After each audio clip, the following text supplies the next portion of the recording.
Hey, my loves, it's Kimberly, Queen of the Truth. Yes, I am wearing a bonnet. I am not trying to get my hair messed up. I have stuff to do. But I wanted to chat with you guys really, really quick because I seen this post last night where somebody shared a post by somebody else where they were saying when somebody is loved properly. And this person thought, oh my God, yeah, I'm loving them properly. And then I thought of it, it bothered me at first, and I'll tell you why. But then I thought about this other post I seen a guy post one day where he says, everybody always says be a man's peace, but nobody says what that man puts that woman through. So, or the hell that he puts her through. True enough, we are supposed to be a man's peace, but a man is supposed to be our peace too. We can't be your peace if you're putting us through purity hell. It takes a lot. So, with that being said, you can't tell somebody that they didn't love somebody properly. And this really goes to, it's more so for people that have invaded themselves and implanted themselves in somebody else's marriage or relationship, and they decided they wanted to be the third wheel. They decided they wanted to be the winner. They wanted to compete with the person that was already there.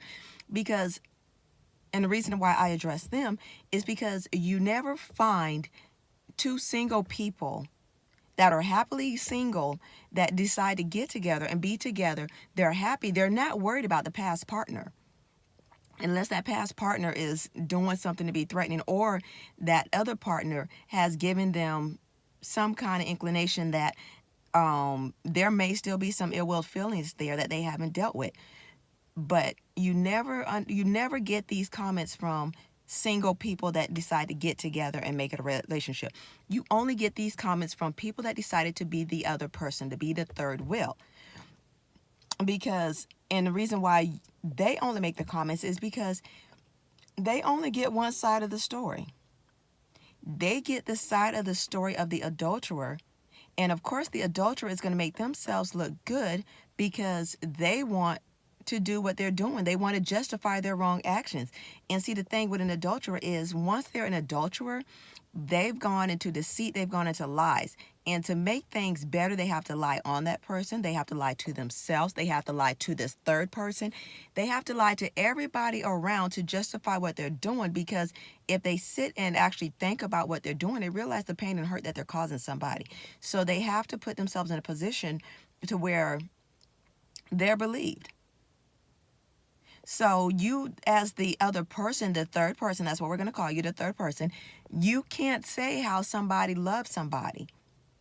And I'm not even going to say that an adulterer didn't love their spouse, because they may as well, they did. They do. But, from a Christian standpoint, the enemy creeps in, the enemy causes these things, the enemy causes deception and lies, and he'll put all these thoughts in the adulterer's head. So then in the fornicator's head, they'll put all these lies and thoughts, and everybody's thinking that they're doing is right. But at the end of the day, there's this whole other person over there that you're downing, but you don't even know. You don't know what they went through. You don't know what they did. All you know is what the adulterer is telling you. And it's not fair for you to tell somebody that they didn't love somebody right. Now, if you choose to be the fornicator to an adulterer, then that's fine. That's completely your choice. But don't down the other person if you don't know the other person, you never met the other person, if you weren't a fly on the wall, if you never seen that other person, if you've never seen their relationship. You can never say what type of love they had, what extent that they love them. You can't tell them that they loved them the wrong way. Because I guarantee you, 9 times out of 10, the adulterer was loved to the full extent. However, the adulterer had their own deep-seated issues that they had to deal with, which made it hard for them to receive the love that was given to them. But that other person was loving them completely and fully. So you can't sit up here and say, oh, they weren't loving that person properly, because that wasn't the case. If the adulterer wasn't loved properly, I guarantee you The adulterer would have never been an adulterer in the first place. He would have walked a long time ago. So stop saying, I'm loving them the right way, because they never were loved the right way. They were. More than you realize it, and more than you know. Until then, forever and always, I love you guys. Chat later.